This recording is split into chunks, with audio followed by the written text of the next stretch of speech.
سالەر عومەری تەمەن 47 ساڵ کە خاوەن پێداویستی تایبەتە و خراپی باری گوزەرانی ناچاری کردووە کە ماوەی چەند ڕۆژێکە لە پارکێکدا ژیان بەسەر ببات. من 47 ساڵە ئەوە ژیان هاتم لەو پارکانە ئەخۆم ژیانم زۆ خراپە. تقریبا 4-5 ڕۆژە لێرم لەبەر ئەو گەرمایە ئەخەوم وەزم زۆ خراپە، هەتا بڵێ وەزم خراپە، خەڵک خێرم پێکە ئەو ناڵن ئاچن پسکیت و ئاوم بۆ دێنن.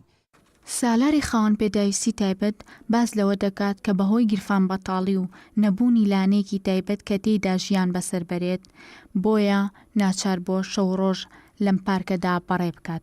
داواکاریم ئەوە زۆر هاوکاریم کەن و لەم هینە تەنگانەیە ڕزگارم کەن و زۆر سپاسیانەکەم و زۆر سپاسی کاک سامانیان کەم و ئەم تەلەفۆنم بۆ کرد هاتووە بەهانامەوە زۆر سپاسی کەناڵەکانی ئێوەش دەکەم و ئەوە ژیان نەمنیتیە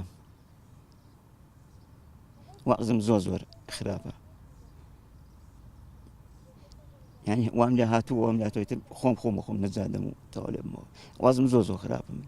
ئەم برایە کە ئێستا کەمەندامە وەزئی زۆر خراپە لە ئەژنۆ بەرەو خواری شەلەلە لەبەر بێکەسی لەبەر بێ پارەی لەبەر بێ وەزئی لەبەر نەهامەتی ژیان لەسەر ئەو هەموو نەهامەتی کە حکومەت بەسەریانەوە 4 ڕۆژە لەبەر ئەم گەرمایە ئەخەوێت خەڵک لە ماڵەوە لەبەر سپلیت و موبەریدەش ئیدارە ناکە ئەو لەبەر ئەم هەتاوە ئەخەوێت ئەوەی لەسەر ئەرکی منە داوا ئەو پەیامە ئەگەێنم داوا لە خەڵکی خۆرخوازەکەم بێن هاوکاری بکەن. لە ئێستادا ڕێکخراوی کەم ئەندامان سەرەڕای قەیرانی دارایی بەڵام ئەوان بەڵێنی هاوکاریکردن و دابینکردنی پێداویستی ئەم خاوەن پێداویستی تایبەتە دەدەن.